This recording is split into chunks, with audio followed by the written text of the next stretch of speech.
Put your hand on your heart. We're gonna make a move. It's time for a fresh start. Stand up, you set the rules. What is going on, everybody? Welcome to Preaching to the Choir podcast. We are live. Let's get through this real quick. Some sponsors, real quick for everybody. But today, our sponsor is once again Stand Up Apparel. Stand Up Apparel. Let me get that on the screen for you. There we go. Stand Up Apparel. You can get this shirt right here. This shirt right here. My own God over everything, man. It's a great shirt to have, women and men's sizes. And don't forget at checkout, make sure you use promo code PREACH and you'll get 10% off. 10% off, promo code PREACH.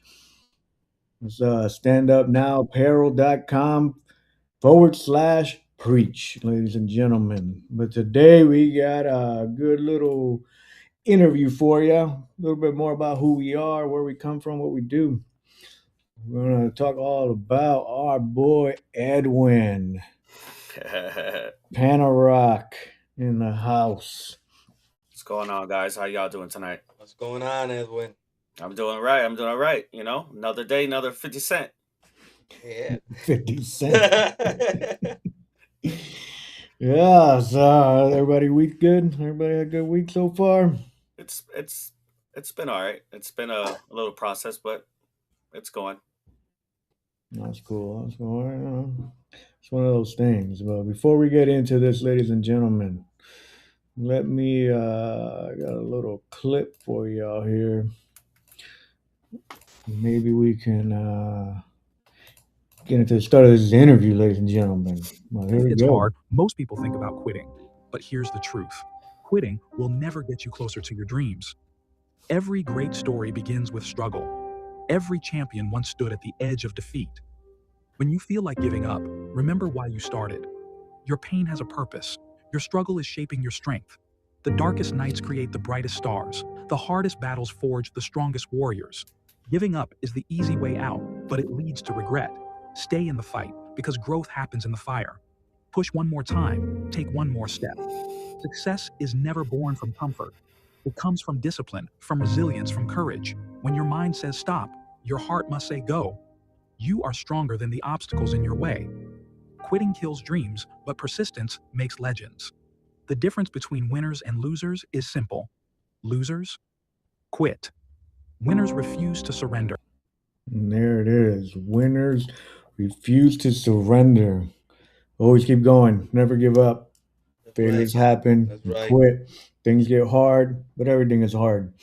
It doesn't get easier. You just get used to how hard it is. It's always hard. Yeah, that's a good quote. I like that. But well, all about Edwin. Edwin. So let's start it like this. Where'd you grow up? Let's make it easy. Um, to make a long story short, I, my mom's from Panama. My dad's Puerto Rican. My father was in the military, and I met my mom in Panama, and had my older sister. And I was born in North Carolina. We were raised in like a early childhood in Virginia, and about like when we turned like I was like 8, and my sister was like a little older than me. I was like probably like 6, and my sister was a little older than me. We moved to Florida. That was the whole transition of us going over there. Was my dad got a job over there, a really good paying job in the military, and yeah, we lived.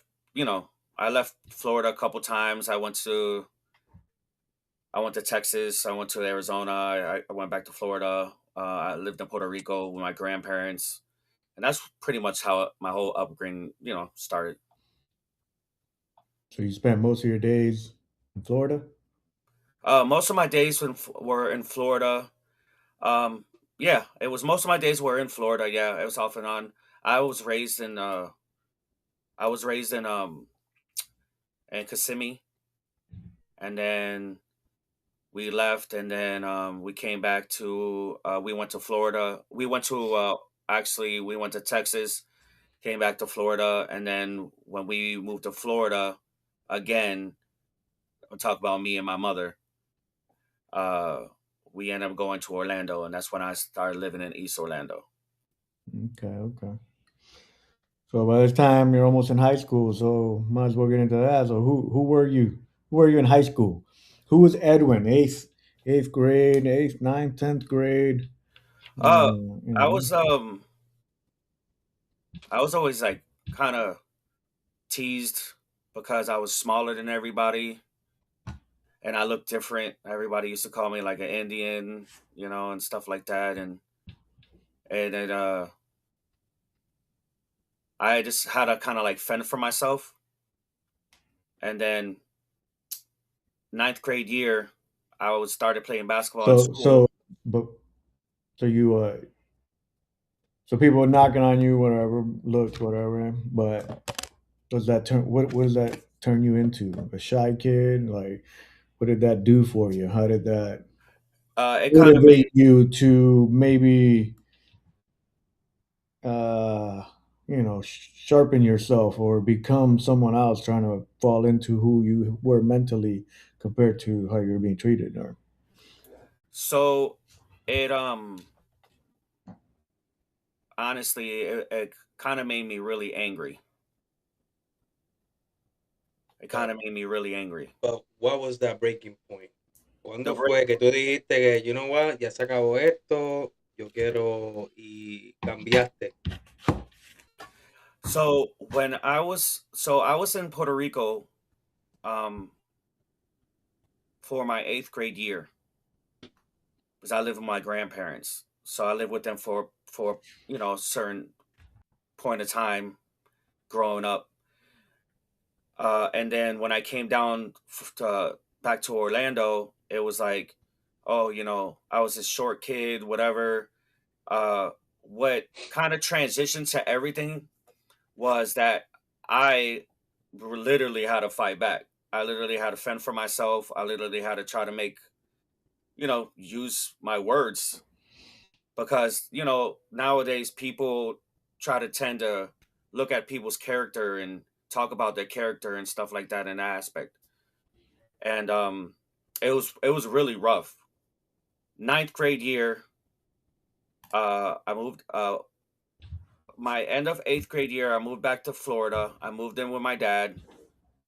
I was going to another high school, and I had issues with a lot of people there too because the way that I look and how I talked,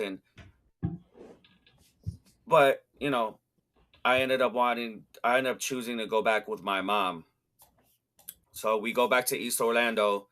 That's why I started going to the high school I went to, and I started like playing sports again. I was going to a community center to play basketball and stuff, and they were like, no, like I was kind of like quiet and stuff like that, and they were like, I had a couple of mentors around me in high school, and I remember one that told me like, like you can use your words wisely, just be smart on how you use it.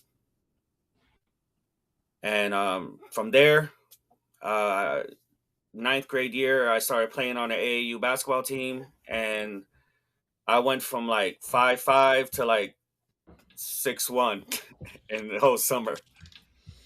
So I came back to school and I was a lot taller, a lot bigger, a lot more muscular, a lot more athletic, and I just had I literally had to learn how to use my words. And everybody that knows me knows that I'm a kind-hearted person. At that moment, it was just like just trying to figure out who you are. The moments and the things that you talk about. but who are you? Who when you look back now, like who are you? Like in the sense of so you're an athletic guy, right? You're playing sports. So you're the typical jock, you the class clown. Like so we know you're the jock, you're playing school sports, you're playing football, you're playing basketball now. All right. But is that it? Just the jock? That's who you were? Uh, I don't per se. say that I was a jock. I'm kind of like the underdog story, you know. I was like the last one to get picked, picked to play basketball. I was the last one to get picked to play football. I was the last one to just do everything. But even at 6'1"? That's when I got to 10th grade. 10th grade, it was completely different. We're talking That, about that's when, that's what I mean. Like, who are you yeah. now? Who are you at 12th grade? Who are you 11th, 12th grade now? Like, who are you? So I was like, kind of got more comfortable. I was kind of like a jokester, kind of like to do pranks on people. But a lot of me and my friends that I grew up with in high school, when we were like in the like 11th and 12th grade, we uh we were respectful, but we just did some funny things. You know what I'm saying? I was just a jokester, to be honest with you. But I was always respectful to my teachers. They never really had like honest. They never really can say anything bad about me. The only thing is that they would say something to me and I'll come out with a joke. But that was pretty much it, man. What are you doing outside of school? What I'm doing outside of school Yeah, right what you now. getting into in high school, They man? saying when you were in high school. Oh, in high school. I'm sorry, I didn't hear you. What are you When doing outside? Yeah, outside of school. um I wasn't really doing a lot of good things. If I was able to go back to my high school days and not did the things that I did just to try to like fend for myself, I would take it back. I would go back. But it's kind of I see it double sided. I shouldn't have did it, but it kind of built my character to for the person I am right now. So, So who are you now? huh? Well, then who are you now? I am a father of three. I'm more mature than I was before.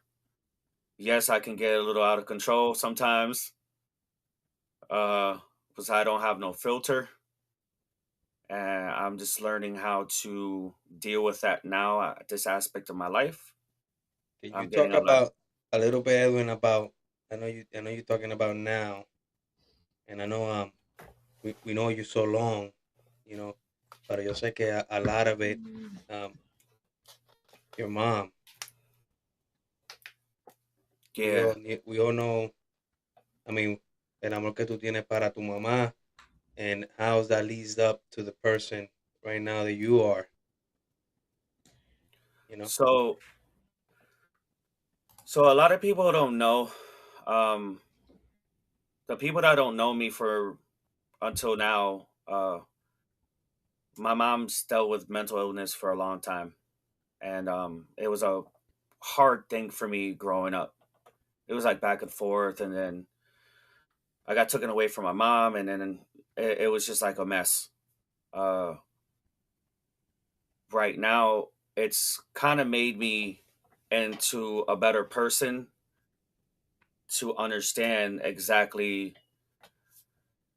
what people are going through and stuff like that. Um,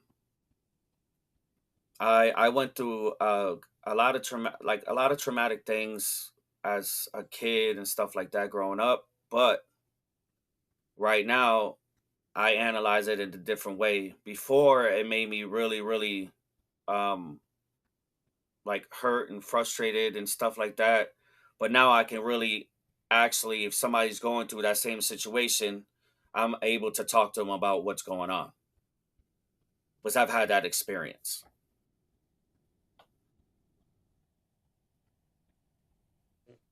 So what advice would you give them?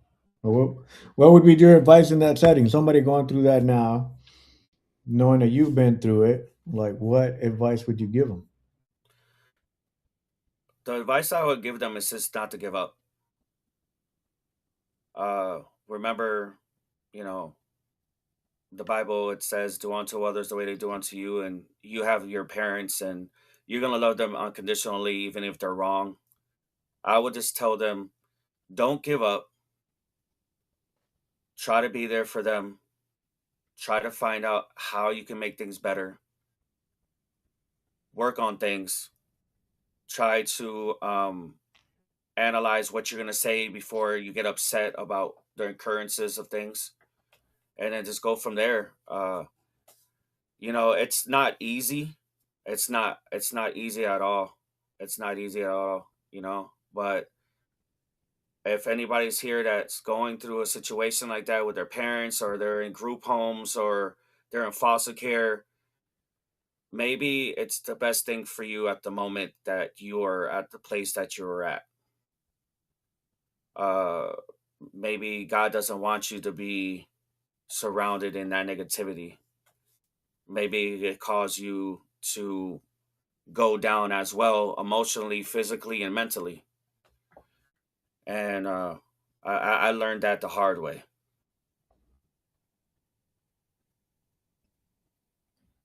What was that hard way? Because like, when you're not really involved with your family like that, it tends to like make you feel like you just don't have anybody. Makes you feel like you're just not worth it. You're worthless. God bless you. Love you. And I felt that way, and I don't want anybody to think that what they're going through right now, they have to feel like worthless, and not feel like they're good to themselves. You know what I'm saying? Yeah. Is that what you were feeling at that time? You're feeling worthless? Yeah, I was feeling lost. I was feeling worthless. I was feeling like heartless. I didn't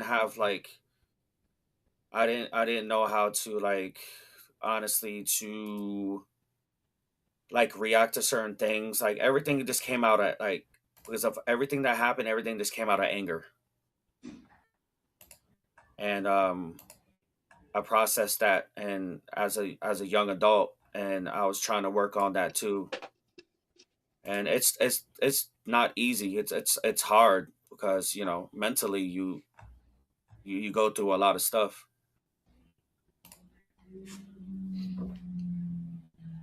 What do you mind talking about what was the hardest part mentally for you at this age, this time? At my age right now, per se, No, when when I was younger. yeah. uh You think like what do you think the hardest moment for you was mentally, maybe physically, probably not physically because it's a little bit easier to get through, but mentally, Mentally, yeah. that showed you that you can handle things more than you know. um so mentally, it was very, very difficult. uh to be honest with you, I haven't really sat down and think about that, because I kind of like just try to just leave my past into my past.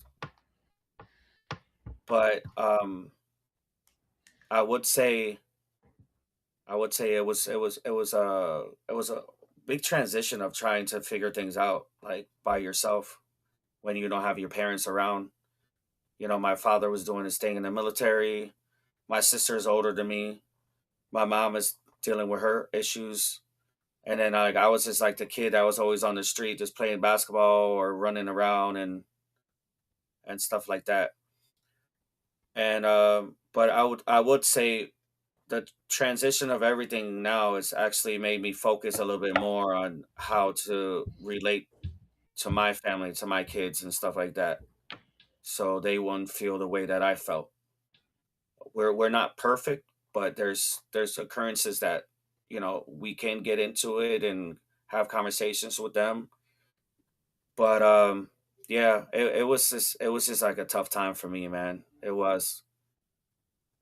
If it wasn't for if it wasn't for like church, and if it wasn't for like me meeting you guys and stuff like that, I honestly don't know where my life would have been. Mm. Sometimes, Edwin, you gotta visit the past so you can be set free now in the present, right? There's things that sometimes we don't wanna talk about or visit because I know sometimes and a part of our brain we try to delete it. Yeah. But everybody has a story. You know, you, me, Joel, people hearing online. Sometimes, we gotta.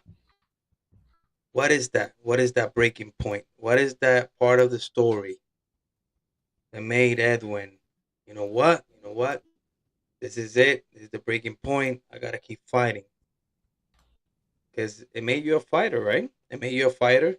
A person that doesn't keep up es una persona que sigue peleando y no se da por vencida y sigue peleando. Eso tú eres un peleador. Pero, ¿cuál es la causa que te motiva a seguir peleando y no darte por vencido? I guess that would be my question. So yeah, I believe that it took me a long time to forgive my parents. It took me a long time to forgive my sister. I think that's what actually transitioned everything in my brain of just letting go of all that pain and just forgiving. I had to forgive. So that's what I really think that actually changed everything for me. I know we all met at church. I know a lot of people listen that know us know that a lot of we met at church. Whose decision was how this happened? You came to the church. Was it your mom's idea? Your mom got invited. Oh, so my mom started going to the church, but she got invited by I don't want to mention no names. She got invited by a person when they were over there on Hofner. It was a banjo. Um, Creo. I was going. Was it Hofner and Curry Ford or something like that? Like in the transition, like Hafner. Hofner, something like that. Anyways, so I left my dad's house because I wanted to go back with my mom because I missed my mom but I didn't know what I was kind of like getting myself into. So my mom was praying with some lady and said that your son's gonna come back, but she was telling her that you have to cherish this moment because he's older now. He's not a young kid, and that's how I showed up. I showed up one day. I'm sorry. This thing is like going crazy right now. Oh, I'm de la about to policía. I'm about to turn it up. Estos días en el throwline, bro. He's No, trying to I'm throw a sorry. party. No, I'm sorry. But yeah, so I ended up moving in with my mom, and then I ended up not wanting to go to church, and then decided to go one day, and then I actually walked in on a day they were doing like a youth service and stuff. It was like in a cafeteria, and that's where it all started. Cafeteria. Oh, at the school? No, no, no. Remember the church on Curry Ford when they first started Curry Ford? I was on the right hand side, right after McDonald's. No, that's Pershing. No, That's not. Hofner. That's Hofner. It's Hofner. Hofner and 436. Hofner's in South Conway, right? That was the Yeah, close. Yeah. Yeah. Used to work. That was my stomping ground. That was my job, baby, right there. But yeah, that's where actually. Was a But fry cook. how I Don't worry, actually I had the checkers. I had the checker down the street. yeah how I actually met everybody, if I'm not mistaken, is that I was invited to go to this like this water park over there in Kissimmee. On We went on like there was like a Water it was mania? no. Diatre. I was in No, it was That's Kissimmee. actually it was called Denjon Pool. I don't We know what went that is, man. I never heard of that place. No, never in my life. No, just look it up. Just look it up. It's been there for years. Bro, I know then some pool. We ain't in China. Such a jackass. Papi, yo nunca he But escuchado eso. ¿Qué es eso? What's the name again? I gotta find this place now. then Yeah. John Pool. It's in Kissimmee. So, anyways, I went over there one time and they had like a little thing that they went over there and everybody was hanging out. That's how I met a couple people from the church. There was a bunch of people that was over there. It's like a pool, had like slides and stuff like that. Is it Bob like a recreational pool? Mackinson Aquatic Center. It's probably changed now. It's been so many years. Hmm. Yo nunca he Yeah, escuchado ese there's- nombre en mi vida. No, I don't even see nothing. All that comes up is oh,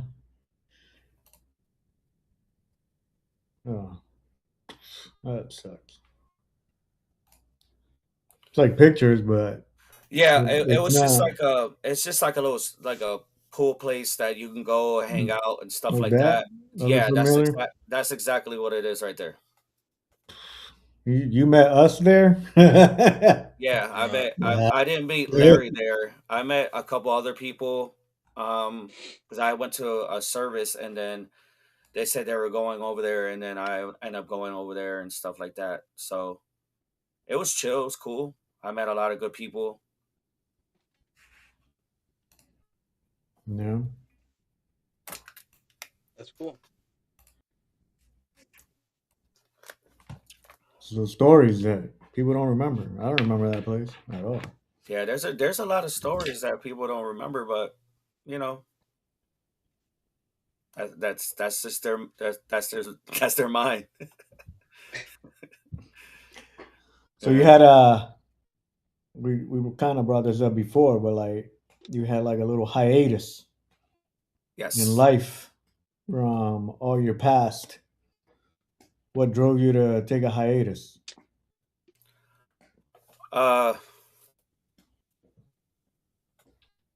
never really talked about this, but I was going through a lot of issues like mentally, like mental health. I was going through like alcoholism, and I was trying to transition of actually doing everything correctly to make sure that my kids were okay. It was a constant battle for me. Uh, I've seen with these two eyes that are here right now. I've seen a lot of things, and it was constantly like like Joel, like when you have a soldier in the military and they go through battle and they have PTSD and it's like a recurrence in their brain and their mind all the time and they're having like dreams about it. There was a lot of things that was going on with me, man. So I kind of like just kind of stepped away from everybody. And I just wanted to just get closer to my kids and be there for wifey and that's pretty much it. I just wanted to get myself together. I'm not saying that I'm perfect. I'm still dealing with certain issues and certain aspects that I'm still trying to get uh right now. So I'm not perfect at all. I just want to everybody know that like there's a person that told me one time, when you transform your mind, you transform your life, and I had to learn that, growing up, and it was a good thing that I heard that quote, because it's made me a better person now. Made me actually take care of myself a little bit more. But take care of yourself. Taking care of yourself, like what changed? What was the difference in how you were taking care of yourself to how now you are taking care of yourself? So before I didn't know how to like really actually talk to anybody about my past and about things that were occurring, and everybody was talking about, why don't you go talk to somebody, why don't you go talk to somebody, and I wasn't doing that. I was just throwing it in the I was just throwing it in the back Entre burner. papi y Tatiana, todo has quedado loco. Man, bro, It's but like Ah, que le van a tirar una foto. What are you doing that for, All our bro? boys right there. Ay, de hecho, lo que parecemos unos lechoncitos de Navidad. Gotcha. I just had my son was probably like 2 years old in that picture. Yo creo que Lorenzo tenía 2 años también. Yeah, because your Yeah, son and they're my all son are the same age. Mhm. Arian was like 4, right? 3. I think it's only maybe 4. Yeah. That was your deployment, right? You were getting deployed again for Yeah, 6 months. that's when I was Yeah. leaving for a year. Yeah, so back to what we were talking about. I sat down one day with my wife and I was talking to her and I was just like, man, I was like, sometimes I just feel like so empty, so alone and shit. I was just like, she's like, oh babe, like why don't you just go talk to somebody? And I was like, so pa pendejo, like I don't do that. Soy un macho. But I've been going for the last like couple years and it's actually been a good thing for me, man. Actually, even if it's like 45 minutes just to kind of talk about certain situations and certain things that happen, it kind of relieves my stress. And I really think everybody, like, if you guys are dealing with mental health issues, um, you have to find yourself. You literally have to find yourself and you have to find help. I've known a lot of people that have taken their lives away because of that. Depression, anxiety, you know, just sometimes when you go to sleep and your mind's going 1,000 miles per hour, there's ways to get rid of that. I am one that can really tell you that right now. There's times at night my mind's going 1,000 miles per hour, but I know as an adult how to calm it down. What do you do? What do you find? What brings you solace when you need to calm it down? Like, what's the process that you use to stop your mind from racing out of control? Oh, so I have two things. I listen to music or I read.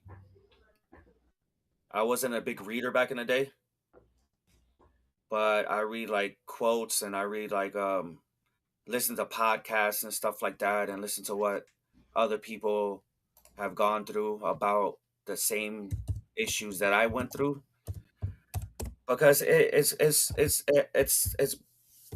been going around my family for a very long time with mental health and anxiety and stuff like that. People don't understand like when you have anxiety, like you're just like 0 to 100 like all the time. Yeah. You know what that is, right? We What? start thinking further instead of living in the present. So we start overthinking, okay, and your mind becomes crowded. Of course, yeah, definitely, bro. Definitely. I definitely can agree on that with you. Uh Sometimes just like, you know, I don't know if you guys felt this way, but sometimes I would, go in bed and trying to fall asleep and I'm just like, damn, how am I gonna pay this? How am I gonna pay this? Do I not pay this to pay this? Do I not focus on this to try to get the kids this? And and like stuff like that. And now I'm just really like having more control on myself being.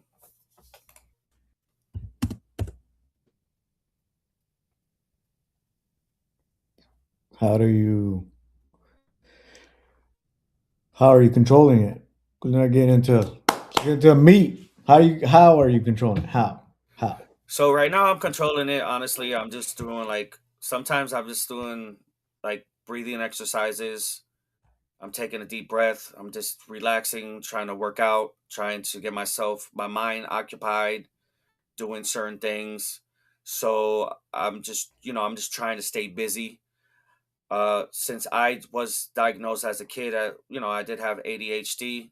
So I've always been like the hyper dude. So I'm trying to continuously keep myself busy and read on it and breathing exercises and find out certain things that I can do to actually like change everything for the better. How does how does breathing help you? Uh I don't want to say I don't want to say meditation, but I just sit down and on I really just sit down and breathe and take a deep breath and just say, tell myself everything's going to be fine, everything's going to be okay. And like when you say that, sometimes it actually really feels great. And I thought people were just talking crap about it back in the day, but I do it all the time. Like when I'm having a bad day, I'll go into my room, I'll sit down on my bed or sit down on the floor. I'll just take a deep breath, a few deep breaths, like try to relieve my stress and just like let it out and just talk to myself, be like, hey, everything is okay. Every day is a different day. But just to add, you were in a dark place. What took you out of that dark place and came up, that you saying, voy a meditar, voy a coger paz, voy a pensar las cosas, me voy a relajar. Pero en ese momento oscuro que tú estabas, ¿cuál fue el trigger? Uh, Man. You know what I mean? Yeah, yeah, There's a yeah. this there's a trigger. See, if we're in a So, dark place. so yeah. So I I have gotta go never. there. Yeah, I guess I'm gonna have to, man. Um, there was a time that I was suicidal, and I had a friend of mine that called me, and before I decided to do it, he had called me. He was texting me all day. Yo, bro, you're not hitting me up. You're not hitting me up. What's going on? What's going on? Are you okay? You good? I locked myself in my garage. I had everything planned out. Everything. I already knew what I was gonna do. I left a note and everything. And that was my breaking point. That was my breaking point. And I've never said anything. There's only a couple people that I know about this. It But was it takes guts what you're doing, and um, what the stuff is going in now. There's a lot of people that kind of act. They go through the same thing. So maybe some people need to hear this. There's people going through things right now at the moment. They kind of gotta, in their minds, they're trying to figure out, how do I get out of this? How do I get out of this loophole? And what you're doing now, you're talking. Takes guts, you know, and people need to listen that there is a way out, right? yeah, definitely. There's if anybody's going through that right now, you have to talk. You have to let yourself, you have to talk, you have to let yourself go. I went through it, man. I planned that for months, and I knew what I was going through. I was going through a hard time. I locked myself in my garage. I turned the music up. I was just like, whatever. I already knew what I was doing. And if it wasn't for that one guy that texted me again and called me, like not even 5 minutes after, and he's like, something just told me to pick it up. And when I picked it up, he's like, hey, bro, you good? And I just start bawling. Sometimes us as people, we can have this tendency of being like these tough guys and stuff like that, but we have emotions as well. And sometimes we put our emotions in the back burner. and that's what I was doing. I was scared to show emotion because I didn't want everybody to think that I was a punk.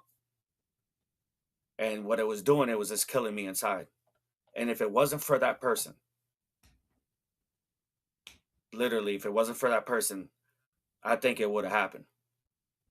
And I'm really grateful for that guy. Really am grateful for him. If he was standing right here, right in front of you, what would you tell him? Thank you. Thank you for never turning your back on me, bro. Thank you. Because I'm still here to be around my family, about, taking care of my mom, being here with the wife, I've also learned how to be able to help other people when they have issues. I really don't talk about certain things, but I've picked up phone calls at 2:00 in the morning. I picked up phone calls at 3:00 in the morning of people that are struggling and going through things. I would sit on the phone for 2 hours with them, even if I have to go to work the next day. I don't care. So I know how it feels. I know how it feels. And if anybody's going through this right now, I'm looking at you face to face. I've been there. If you know me, contact me. Holla at your boy. Let me know how you feeling. Send me a text. Hey, bro, how you been? I'm gonna send you a text. How you been? How you doing? Everything. And everybody knows that my slogan is everything good. That's me, bro. And that was my breaking point, man. That was my breaking point. Thank you, Edwin, for sharing. Now, I appreciate you guys actually giving me the opportunity to talk about this, because it's been a process. It's been hard, I've lost a lot of people in the last 3 years, man. To suicide? Two are suicide. So I lost my grandmother. I lost my grandfather. I had two friends of mine that I grew up in high school that committed suicide. And then recently I had two of my boys that I played basketball with in high school. Not in high school, but in AAU. They got shot and killed. And that was a transition of damn, you can talk to a person one day and they can be gone the next day.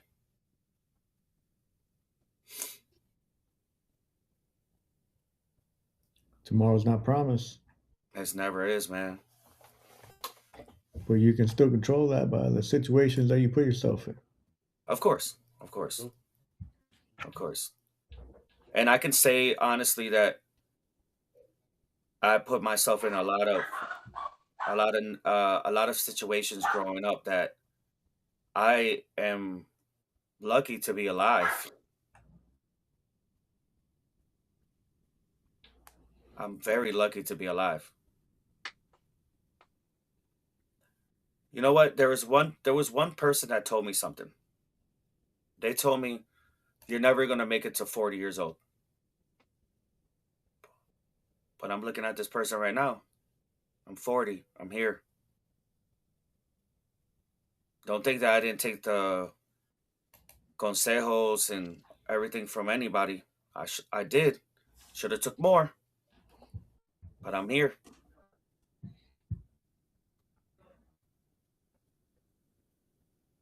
Yeah, man. We always got those people in our lives that don't really see the benefit in people, but I understand it. I mean, there's people that just, how do I put it? You have to you go through these situations, right? And you put yourself knowing what you should do and knowing what you want to do because you want to get somewhere, you want to push forward, be make the decision yourself and it come from you. So it's always kind of hard. And we're all going to do that. You know what I mean? We always try and tell everybody, hey, listen, it's better to learn from the failures of others and not make those same mistakes that they made. Make different mistakes, not those same ones. Don't copy. But it's just a normal part of growing up. There's just this thing where you got to figure it out yourself. You know what I mean? Like it's a way of what is that called? A passage of manhood. You know what I mean? Yeah. Like back in the day, we had tribes and stuff would have trials. Got to a certain age. You know what I mean? Like the Spartans, right? They would 12, 13, they would send them out with their shield and their sword. They had to survive, and they couldn't, and, come back later.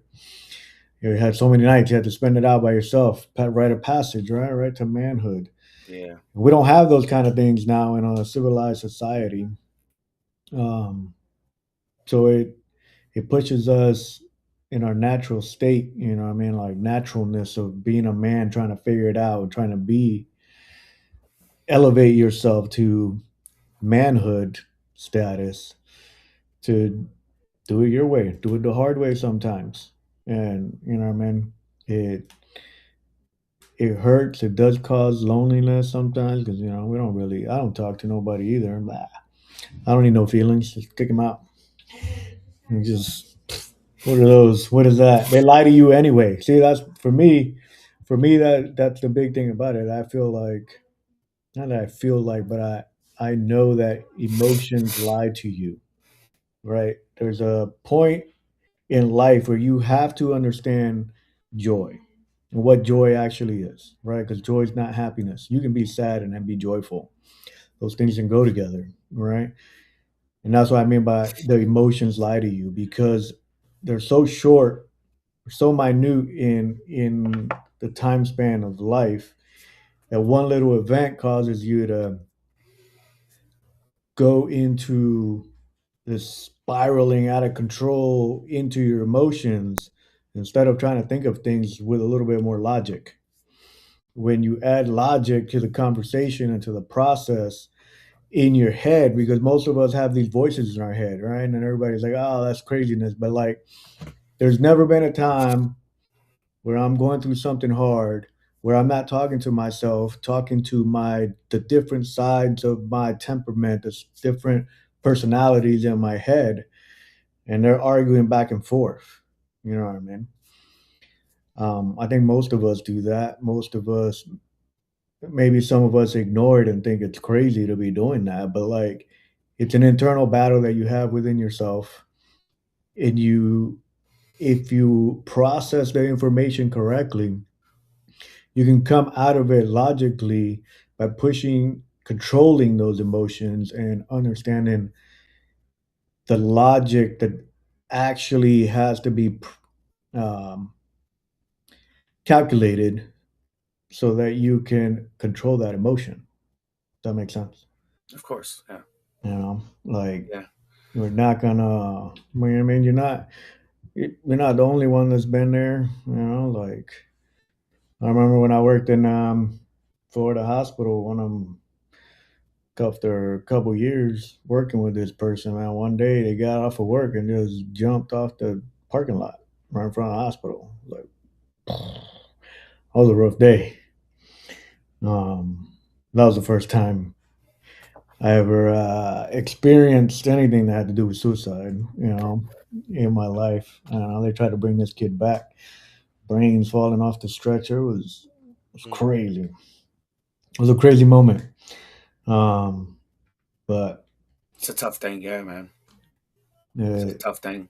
it's rough, but like when you don't use logic to calculate your emotional response or to help you calculate your emotional response, and you throw that logic part out the window and it's just about the feelings, that's when you, you're you're not going to win. You won't win that battle. Emotion versus emotion, you're not going to win that battle because you're just fighting the same emotion. It's going to spiral you. to more sadness. It's sadness fighting sadness instead of sadness versus logic. Yeah, it's more frustration. You're just frustrating yourself even more, and that's something that I'm learning how to do now.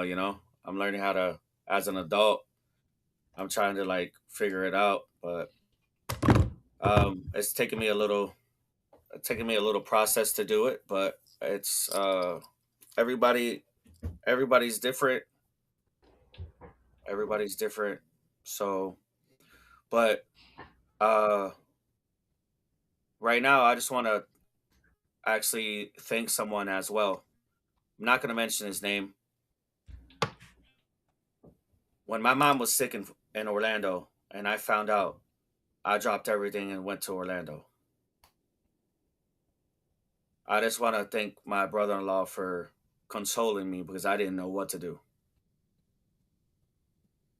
I I'm looking in the camera right now and I want to say I appreciate you, man. I thank you. Because I was in there in tears. I broke down. I didn't know what to do. I didn't know exactly how to deal with anything, but thank you. And I thank you guys as well, just giving me the opportunity to speak about, the transition of everything in my life and what's occurred and what's happened. Yeah.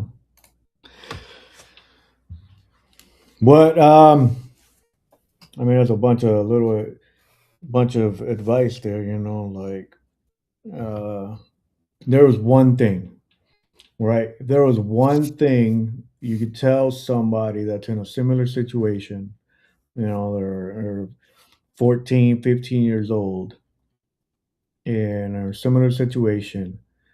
What's one thing that you could tell them that would make the rest of the things that are coming or that they're battling seem easier or easier to process them and come out stronger on the other side? So I would say two things. I would say God is there, and I would say the friends that you don't think that are there are going to be there for you. That's what I believe. And also, sometimes we just don't know how to like talk and react to certain things. So we have to be able to like talk to somebody. You know, we can't keep our mouth shut anymore.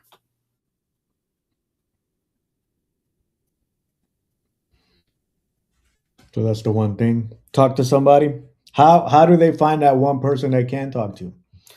So let's say for an example, and I say it like this. So for an example, if let's say I'm a guidance counselor at school, right? Or I'm like a social worker or something that just has this thing in their heart to keep finding out how you're doing, talking to you. Hey, call me if you need something. Showing attention is the problem that people don't have nowadays, especially to the kids when they're having issues like that. Show attention, show gratitude, show them that you love them, show them that you can talk to them about anything. Yeah, but you're talking about the person, not the you're not talking about the person going through the problem. Let's talk about it from tell me about it from the perspective from your perspective, right? Of how you would look for that person that you're talking about. How do you find that person in your life? How do you find them? What would you have them focus on to find that person that can help them out? Uh, to find a person to help them out, it's just like, Yeah, so if I'm struggling, got nobody to talk to, I feel lonely. How do I find how do I find that person that's gonna bring me out? What am I looking for? Where should my attention go to so that I can find that person that can lift me up? Well, honestly, sometimes you have to think about it in a different way, because there's people that look for people and there's people that don't look for people. There's people that are around and there are people that are not around. Yeah, but we're talking. What I'm trying to get at is that person that's looking for help. Not everybody's looking for help. That person that's looking Yep. for help, that doesn't want to be in that situation no more. How do they find the right person to lift them up? How do they find that person that's genuine and is actually cares about the person? How do you find that? How would It's you? What advice would you give somebody to find that person? What you get what I'm saying? Yeah, yeah. So what I would say on that is there's always somebody that's going to be around that always kind of says one word or sentence that's going to trigger you and be like, "Damn, this person's kind of different."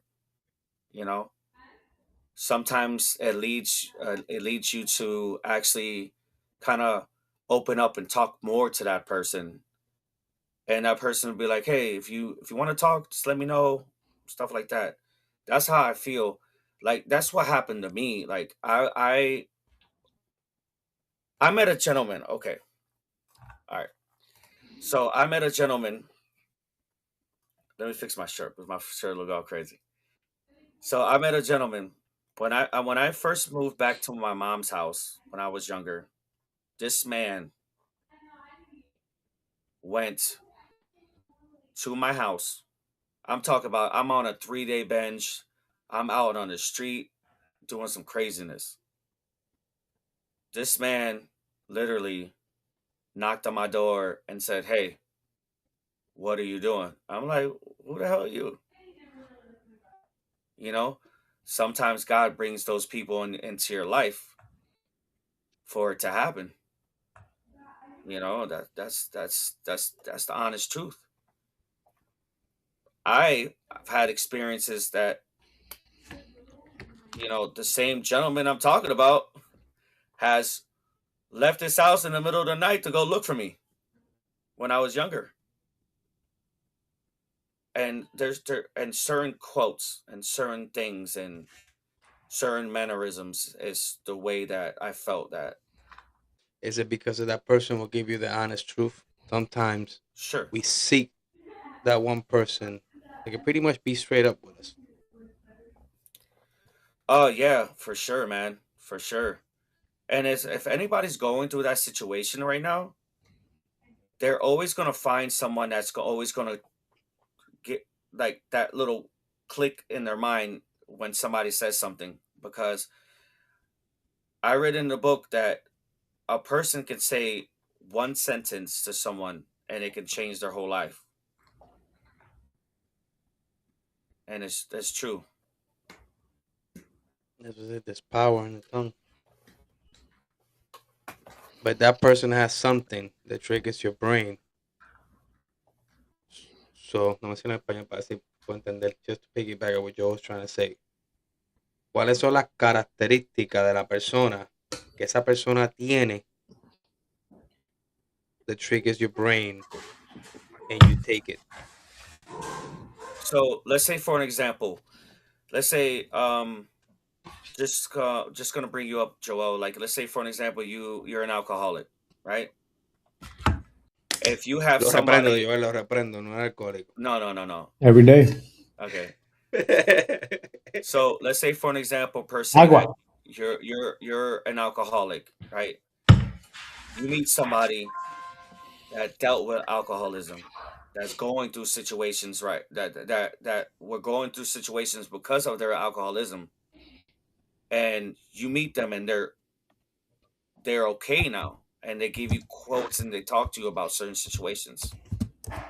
Wouldn't you feel more comfortable talking to somebody that you can feel comfortable with, per se?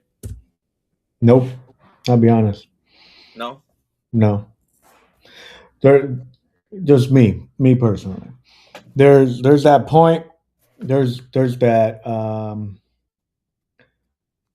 respect that I give to folks that went through that and then came out of it, right? And then pushed past it and changed their life. But the person I want to hear from, the person I'd rather hear from and rather have me personally guide me is the person that saw that coming and said, nah, fuck that. I'm going this way. I'm not doing that. That's the person I'd rather get the advice from. The person that decided discipline in their life is going to be more important than going through the pain and giving in for a little while. Yeah. Like all power to people that turn their lives around through that struggle, through that stuff, and are doing great and doing good things now. It's a good testament. It's a good testimony, to help those in a similar situation. But like for me, the person that didn't do that, the person that saw that path and saw, hey, I'm drinking too much. I'm not an alcoholic yet, but maybe I got to change that. I need to stop that now, put some discipline in my life, and be like, look, one drink, two drinks. When I drink, that's it. I'm done.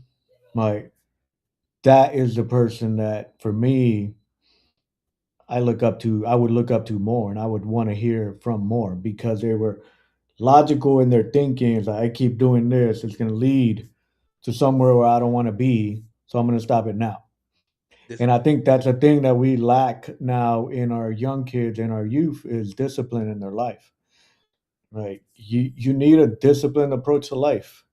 Discipline is what's gonna get you through the 100% of your problems, bro. 100%. Exactly. It's gonna get you through 100%.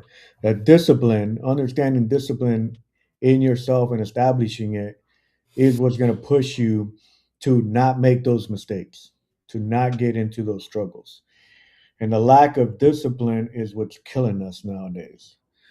Yeah, Everybody, I understand highly exactly what you're saying because I wish I had a little bit more discipline when I was younger.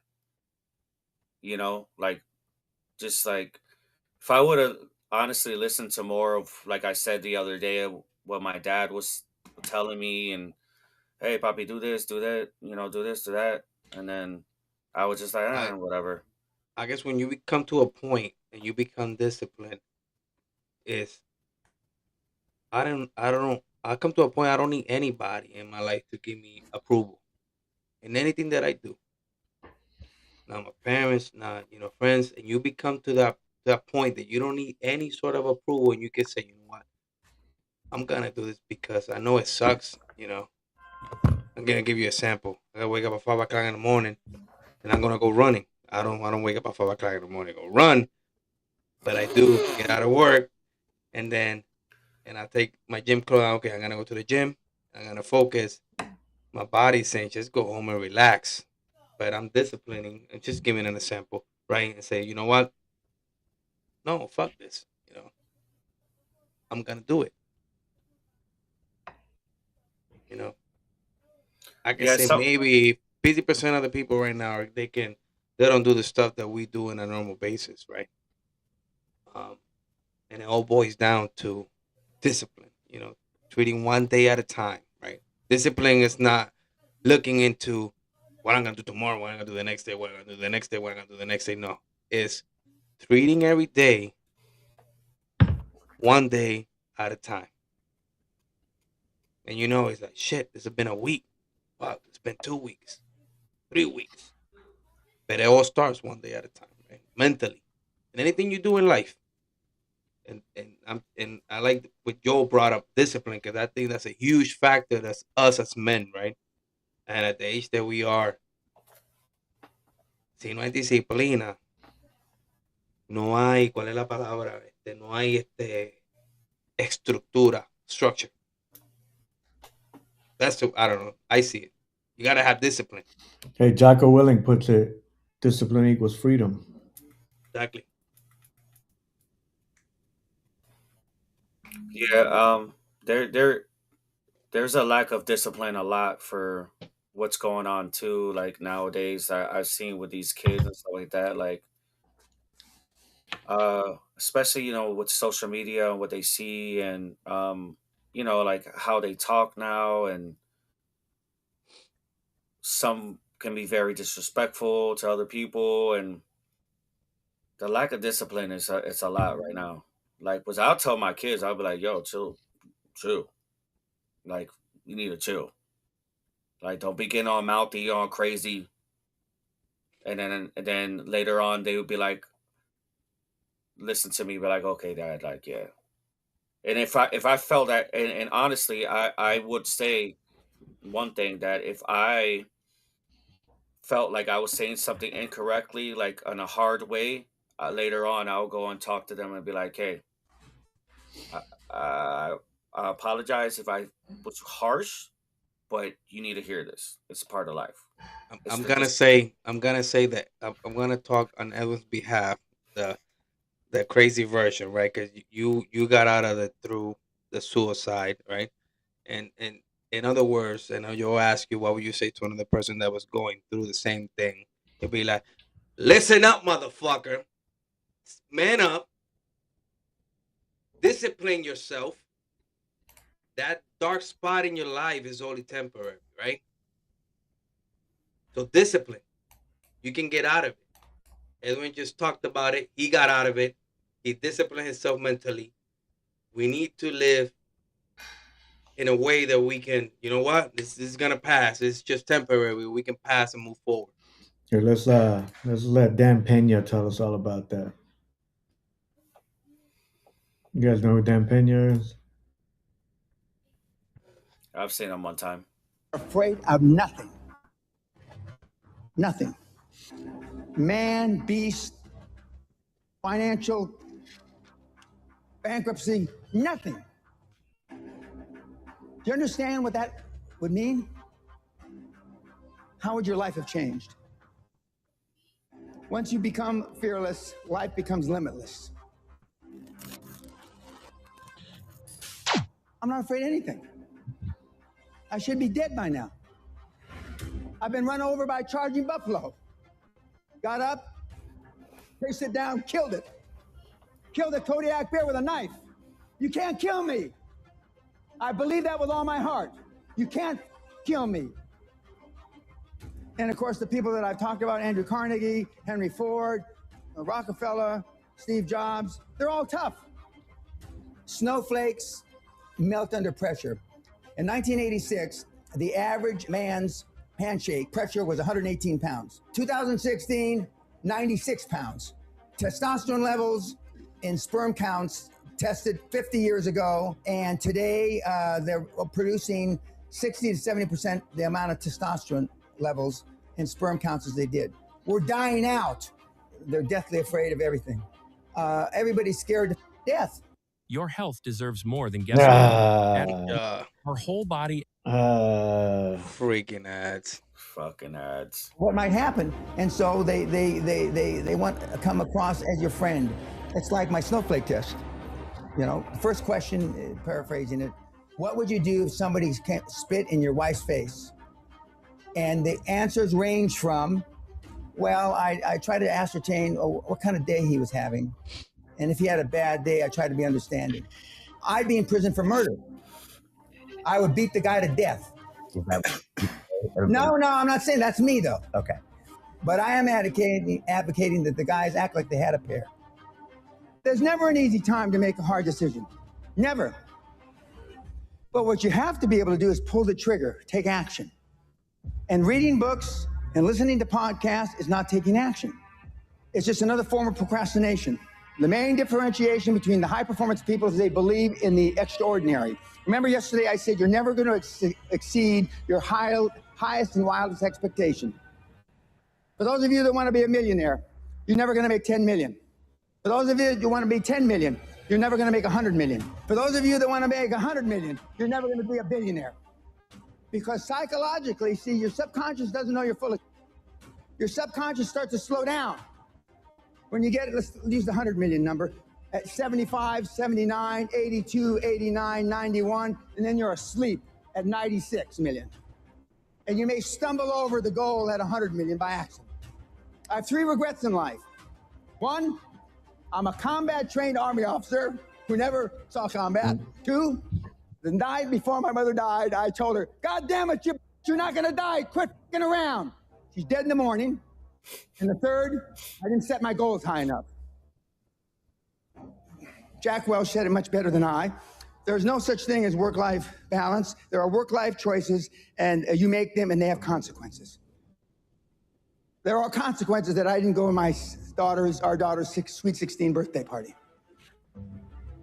There are consequences. But are they greater than the consequences of you being dirt broke when you die? You ask yourself that. Would you rather make a choice between your daughter's 16th birthday or you being flat broke, huddled up in a corner, homeless, whenever your time comes? You tell me. But conventional wisdom, political correctness, has it all backwards. You're a bad person because you missed your birthday, right? You're a bad person because you celebrated Christmas in January, right? Horse. And the pundits that give you this horse are poor themselves. Next, you've got to get by your friends. Show me your friends and I'll show you your future, right? You're hanging out the pub, belching and farting. Those people that you're going to the sports bars, those are your friends. Then there's just general pessimists. Then there's your own guilt. Do I deserve to be wealthy beyond measure?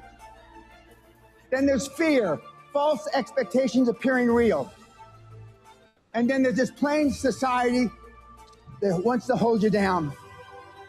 Strange times are these in which we live when the old and the young are taught falsehoods in school.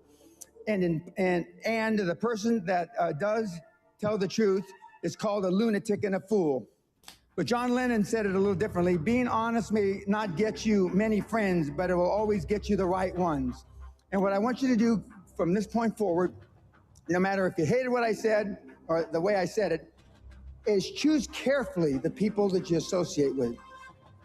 Warren, back when he used to send out tweets, Buffett that is, you will continue to suffer if you have an emotional reaction to everything that is said to you. True power is sitting back and observing things with logic, and power is restraint. True power is restraint. If words control you, that means everyone else can control you. Breathe, let things pass.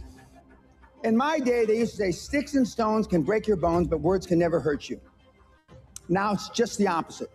There are major universities in this country, on this planet, that have safe rooms, that have safe buildings, that if life becomes too stressful, you go to that building. If your adult child needs a safe space to avoid offensive words, wellness room. As a parent. Most of us care what other people say, and most people care what other people think. And if you can just reduce that emotional baggage just a little, you have no idea how much freer you're going to be and how much more you're going to accomplish in your life. Most people just have poor habits. And, I've had these same habits for about 50 years now. When I do feel wimpish, I just say, what's wrong with you? When the doors closed last time. Man. That's pretty deep. Come on. And I just go out and do it. And I know that if I hadn't built up these habits 20, 30 years ago, at age 70, I certainly wouldn't be doing this. I mean, good habits are hard to come by. But what's even harder to come by are people that have good habits that you can be around. Machiavelli said, a ruler is judged by who he surrounds himself with. If I were to decide what kind of person you were by the people that you are closest to, what would I think of you? How would I judge you? So people don't spend enough time selecting that peer group, even Correct. if they have the good habits. You're Correct. saying that's not enough. Yeah, because they go to default. Okay. What are some of your other good habits? High performance. I never give tacit approval, but I go out of my way to make sure that if I hear both, I tell them it's both. Keeps you with the right people It Correct. gets your message out loud and clear. Correct. All right, no tacit approval. Good. Give me a couple more. Sam Walton's sundown rule. That means that before he left the office every day, everything on his desk, every message that came in, he answered. So I clear my desk every day. All right, so over communicate, and other people should too. That's the thing that most of you lack in is time management. The reporting system I use is the reporting system I use as a young officer with NATO. And it's basically, what are you going to do? What are your goals for the day? What did you accomplish yesterday? And challenges. And then the following week, you didn't, when you say what you accomplished, if what you accomplished doesn't relate back to the goals you had set for the week, then there's a disconnect. Well, if you said you were going to do this on Monday, and then on the next week you didn't do it, didn't you do it on Monday, you didn't do it the whole week. And challenges come up, speed bumps. I call speed bumps. You broke your leg. You did this. You did that. Now to me, those aren't speed bumps. When I showed up for my meeting with Klaus Kleinfeld in a wheelchair with a grip, I was almost dead 3 days before. I mean, that's commitment. Kids are not programmed for success, but once in a while there are kids that were programmed. That's little Tiger Woods when he's 3 years old on television, showing him how to hit a golf ball. The Williams sisters were programmed for success since they were little. I was programmed by accident. What have you done to program your children for success? My dad only had one goal for me growing up, to keep me alive till I reached the age of reason. So my mother spent her whole life trying to make me what she wasn't. Can you say the same for you, your parents, your children? No. So I'm not here by accident. And yet I still push the envelope. I believe with all my heart, you were meant to achieve. I believe, and this is the only religious thing I'm going to say, is I believe whoever the put us here, however the we got here, we were put here to be all we can be, not a fraction thereof. Boom. That's a good rap. That's pretty good. Rap. Boom. Si hay un decir en español y lo que me gusta es, dime con quién anda y te diré quién eres. Of course. You gotta cut people out. You gotta cut them out. Cut them out, bro. Yeah. So I just was texting a friend of mine that I was telling you about that had texted me and called me the day that I wanted to, just take my life away. I don't know. Joel, I don't think you know him, but Larry knows him. Larry knows him. But Mike Copeland, you're my dog, bro. You called me and you knew that there was something going on because we've always been close. I really appreciate you. And I see how you are. I see how you're growing. I see how you are with your son. Keep it up, man. And you know that you have a friend forever, bro. I appreciate you, man. And with that, ladies and gentlemen, this is Edwin. A little bit about Edwin, struggles of life to where he is now. And I'll tell you this, like with that, what we just said, right? Who you're around and who you are, right? Like I've been thinking about doing this kind of thing for a little bit, right? A couple years now, and decided it was time for retirement out of the active duty. I've probably done a few more years if my heart was in it, but I knew there was something else that I needed to do, something else I needed to move towards. And I actually tried to bring a lot of people into it. Like I was like trying to find who I could talk to, who I can bounce these things with to try and build something. And it's a testament to that saying that goes, especially in the Puerto Rican community, and I mean us gringo Puerto Ricans.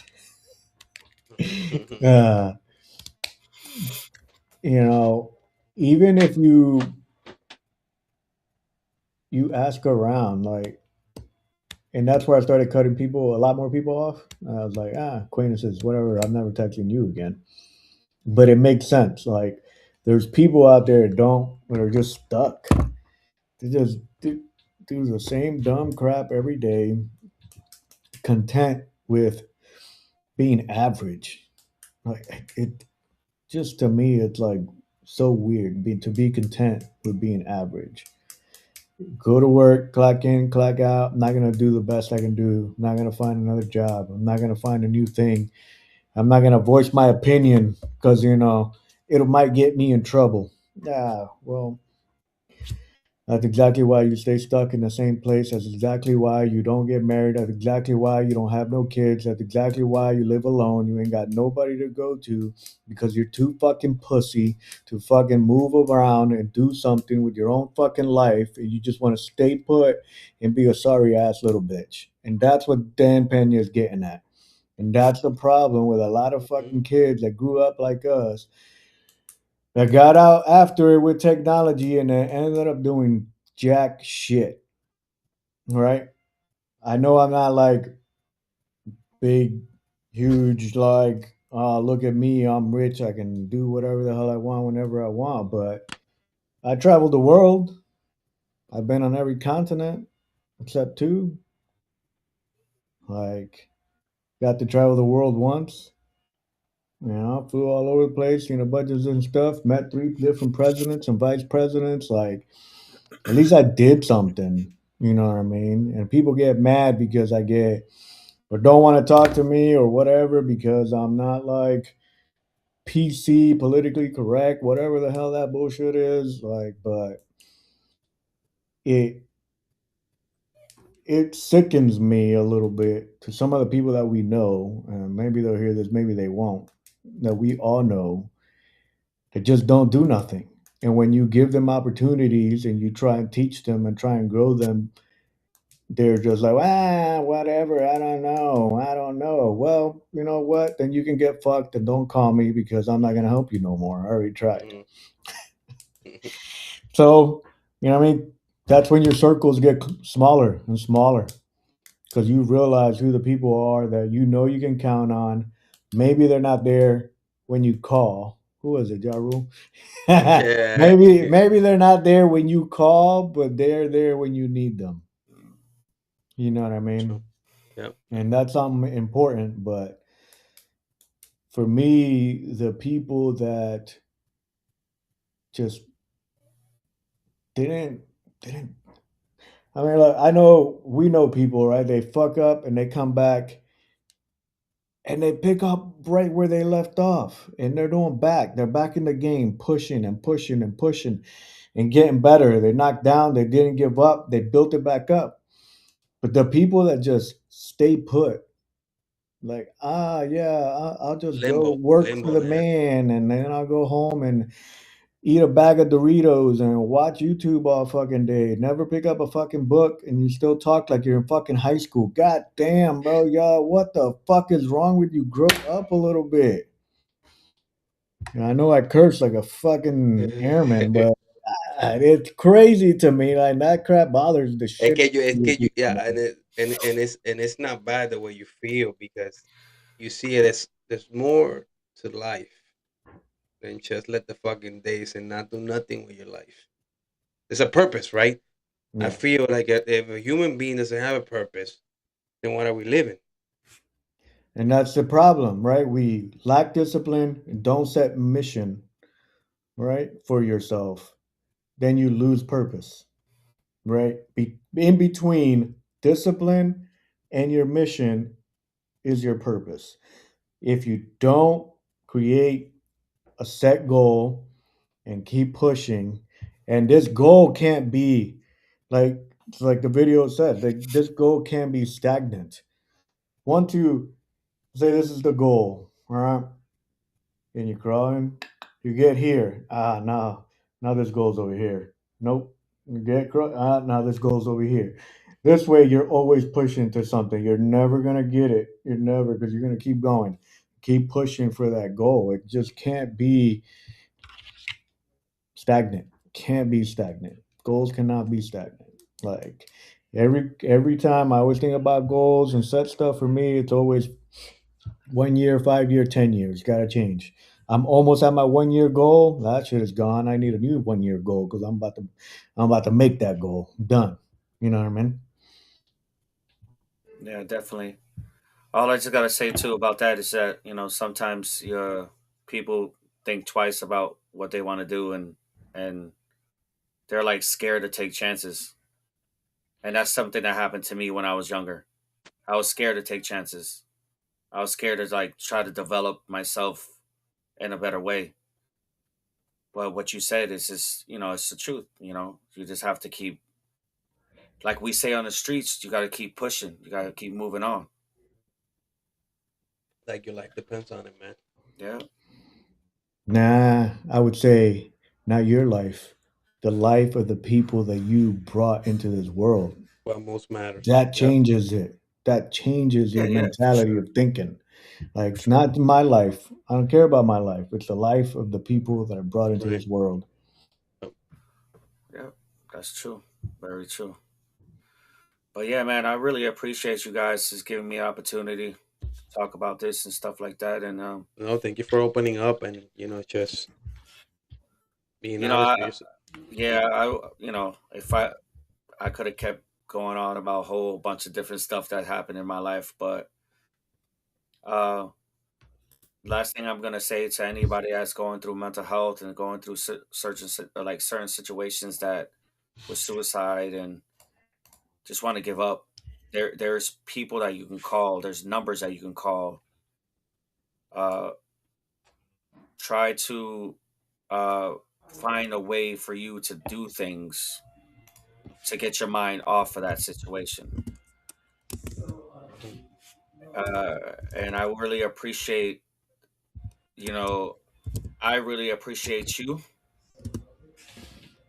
And I know, for an example, right now, like my goal in this year is to talk to more youth about what has occurred in my life. You know, so you guys stay blessed and look for God and And try to stay away from all the negative things. You know, and just go from there. And you are loved.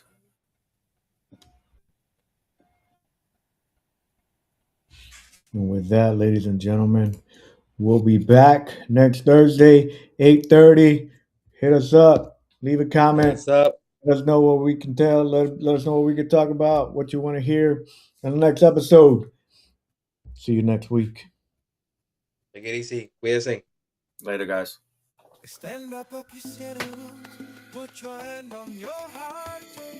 We're gonna make a move. It's time for a fresh start.